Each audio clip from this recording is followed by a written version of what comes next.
G'day fellow guitar geek, it is Dom here, and this is lesson number 164 of Dom's Daily Chops Builder. Yesterday we started looking at the difference between major and minor chord sounds, and I played you something that looked and sounded a little bit like this.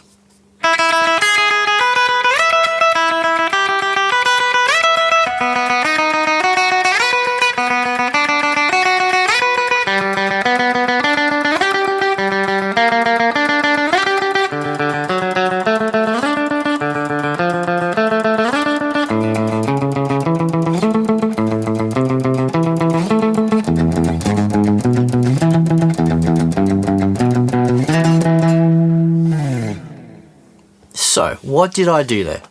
Basically, instead of playing individual chords like this E major triad and this E minor triad, what I wanted to do is break up those chords into individual notes.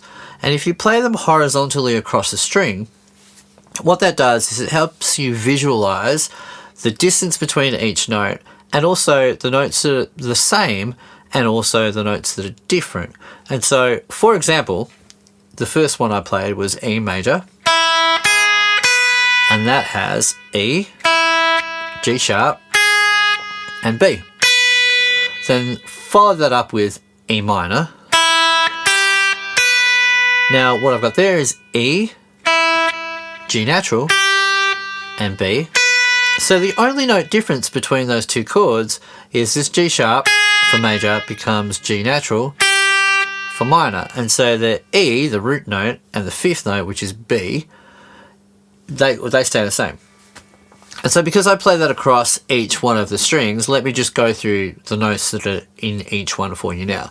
So we've done E, then we'll go B, you got B, D sharp, and F sharp, that's B major.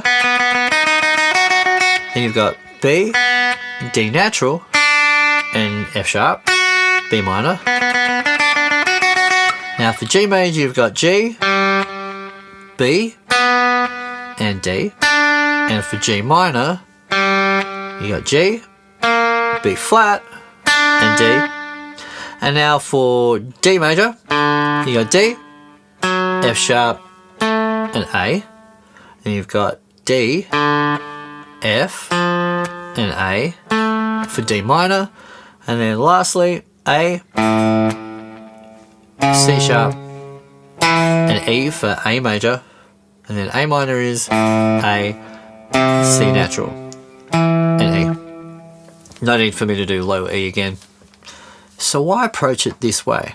Well, I think this really helps highlight the fact that there really is only a slight difference between major and minor chords. And if you think about it, because we only have 12 notes in Western music, if you learn the notes in each one of those major triad and minor triad, that's only 24 chords, and you've covered your bases of so many of the songs you're ever going to play when it comes to, you know, the popular music of the times.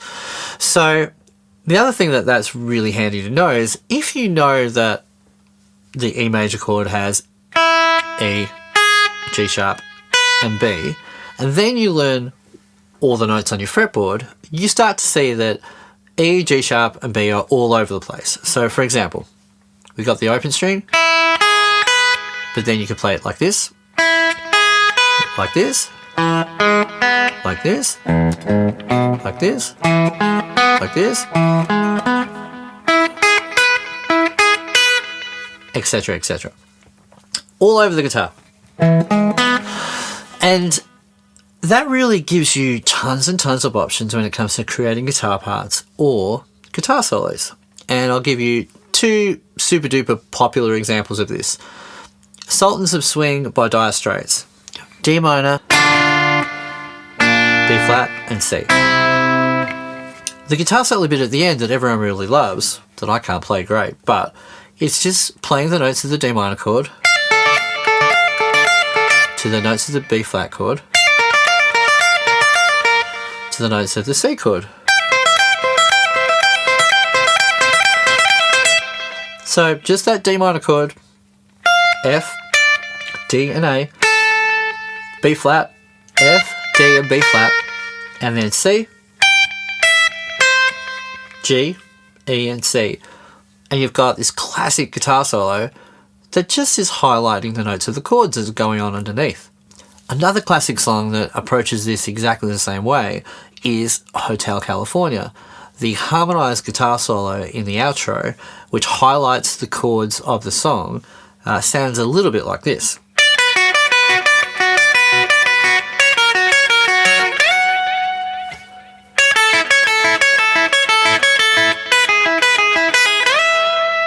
I won't do any more because they'll sue me.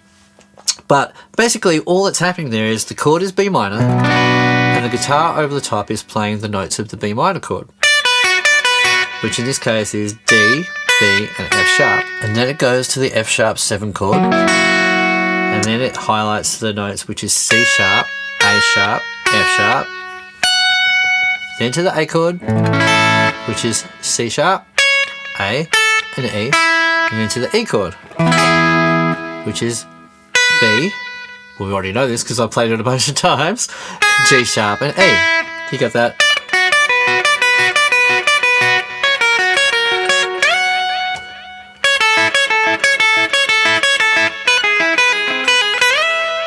So, I hope what you got out of today's lesson was that there really are only 12 major triads and 12 minor triads. You learn those and then you learn them all across the guitar. You've got an almost infinite amount of options when it comes to coming up with guitar parts or guitar solos that are going to sound great over whatever chord you're going to play over. So what I'm going to do is create a variation of the lick that I played at the start. I'll create a tab for it and I'll put that on my Patreon that you can get for free.